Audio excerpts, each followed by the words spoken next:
I just wanted to show you the result of this and wanted to compare. They call the Scientist Against Myth channel. Mm-hmm. They're trying to debunk everything which is against the mainstream. I think it's a great experiment. I'd love to do it myself. But I don't think that they've done a very good job at actually debunking anything here. I lean towards away from a loose abrasive that would be used with something like this to a fixed abrasive that's somehow on the tube, regardless of what the tube's made of. There's a fixed abrasive on there. It may have a shape back a certain ways to allow a lot of abrasive to be in work at the same time before it finally gets to its whole diameter, and that the last stones of abrasive at the top of that tapered shape are the ones that are actually leaving the lines. Then you kind of get into, well, okay, what was the abrasive? How long is the abrasive going to last?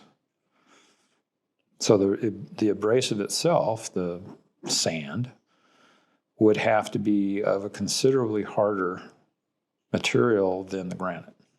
You know, I went right to diamond because I've used diamond tools a lot before. I know the patterns they leave and all that kind of stuff. And I've got some pictures of diamond tools that were recently used in some of these areas and what they look like, and they look a lot like what you see. But according to what I've been told, there's been a lot of research, or a fair amount of research done looking for diamonds, and they have found nothing.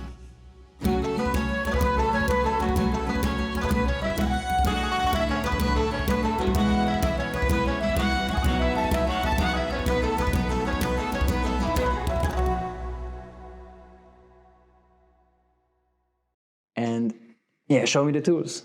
There's the same question. Show me the tools. I think this was one of the first tube drill holes which we. This was day 0. Yeah, this day minus one or something like that. We had an extra excursion around the Giza Plateau before the tour, and not everyone, but some of the. Right there, that's a good shot. Some of the tour members joined. So, what were you thinking about this? That time when you were sitting next to this? This was the first thing that I actually got to put my hand on that shows evidence of machining.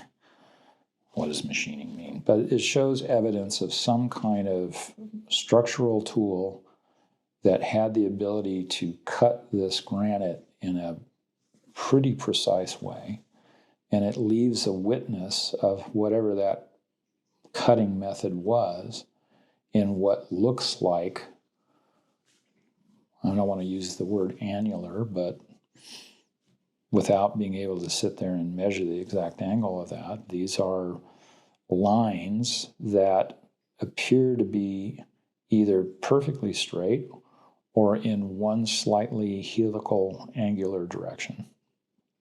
There's no crossing of these lines.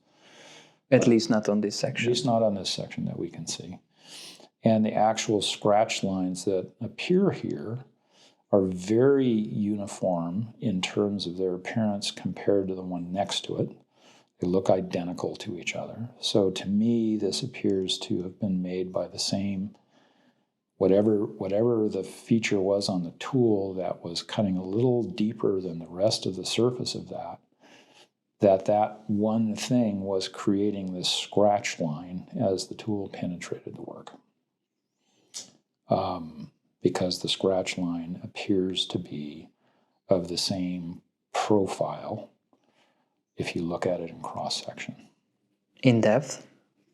And not necessarily always in depth, but when you look at, if you cut it sideways, it would look like a V with edges, with sides that curve inward towards center.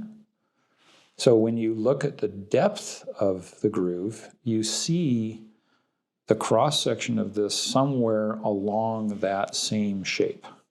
So a slightly shallower version of the line appears to be more pointed, And a deeper version appears to be more, it's got the point at the bottom, but it appears to open up as you get towards the top where it gets to the surface. And it has. You mean coming from here, from this bottom line till this top, or you cut it? You cut it this way. Okay. Yeah, and you look at it like these are like you'd cut a phonograph record in half, and then you looked at what the little V grooves look like. Mm-hmm. And so that's the kind of thing that I look at when I see a witness. We call these a witness, a tool witness. This is what I look at when I look at something like that. It's like, okay, what does the cross section of that thing look like, and how does it compare? How does one line compare to the one next to it? Is it different? Is it the same depth, perhaps? If it's not the same depth, what does it look like at the depth that it's at compared to the one next to it at the depth that it's at? And can you see any similarities anywhere around that? And, I looked at this with a loop and, without actually cutting it and getting a real close look and then mapping that, like taking a photograph of it and being able to map it with some CAD work and stuff like that. You could do all that. Of course, I couldn't do that out there. I think I would have been hauled off with the guys with the AK-47s. But in what I could basically see on this one was actually pretty good because it had this, what we're looking at right here in this particular slide, is very clear. It has easy access to look at it from a bunch of different directions. We got it wet. We looked at it's cut in half. Yeah, we got to look at the reflection of it with some water on it, without water on it. Here it's you see it's dry. You can see a little water in the bottom of the trough there. Yeah. I was able to look at this in a lot of different kind of angles and also this tiny line which should represent the width or the. That's the end of the tool as it was stopped cutting and was retracted from the hole. That's just another amazing piece of this this feature that's left on this rock. So when you look at that little trough at the bottom of that hole, it's pretty narrow. So if it was a tube drill, a copper tube drill, they supposed to have some kind of technology to produce those homogeneously cylindrical tube drills. Yeah. So, we kind of today, of course, we take tubing for granted because, you go down to the hardware store and buy a piece of copper tubing and one piece looks the same as the next, and you buy 20 feet of it and it's all the same size and all the same wall thickness. It's mass production. Yeah.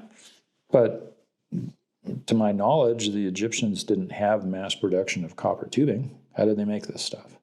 How consistent could they make this stuff? How consistent could they make the wall thickness of this stuff? I just wanted to show you the result of this and wanted to compare the striations. Because, these are, I think they call the scientist against myth channel. Mm-hmm.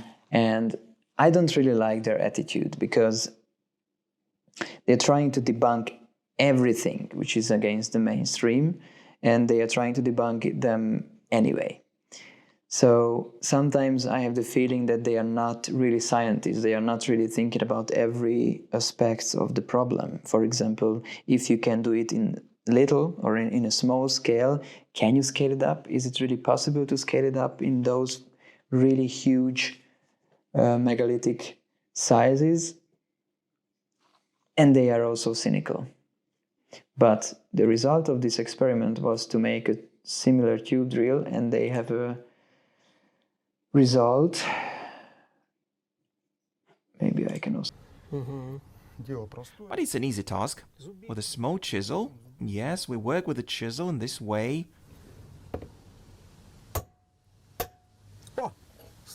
Just 2 knocks. Just workmanship. Great.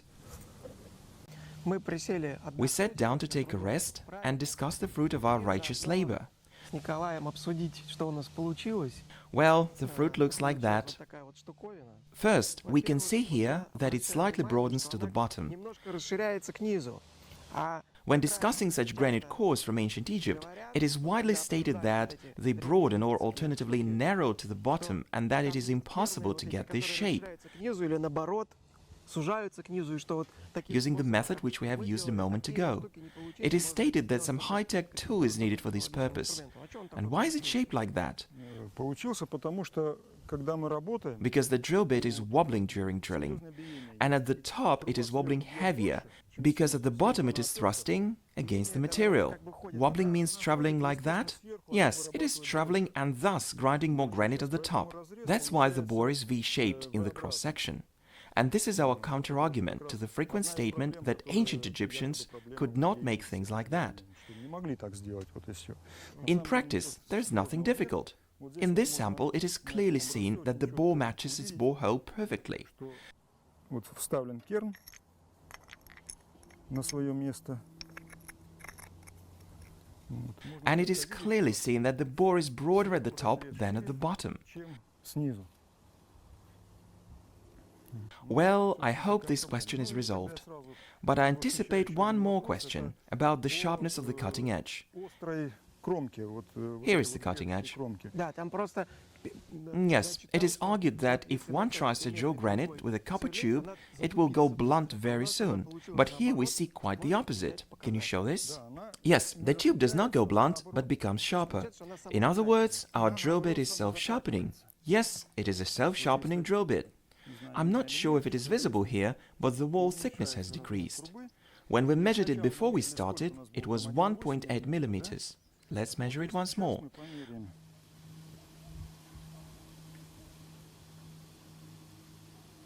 Она у нас 1,6. 1.6.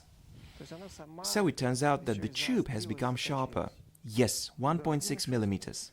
That is, 0.2 of a millimeter have gone at this depth. Так, и...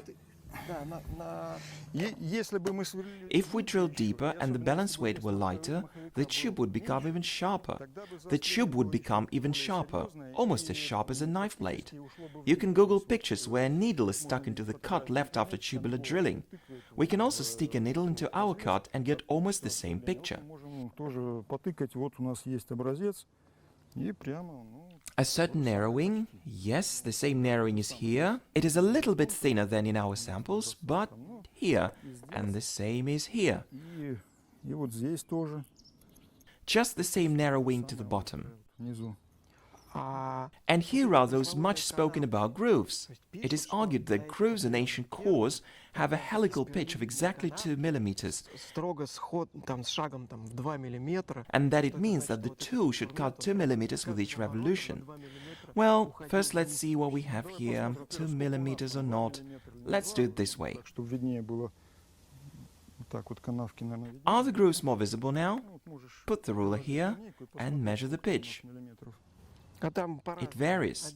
At one point I see less than 2 millimeters, at other points it is only 1 millimeter. получается. На самом деле ширина... Actually, the pitch varies pretty much. Naturally, in the same way it varies around Egypt.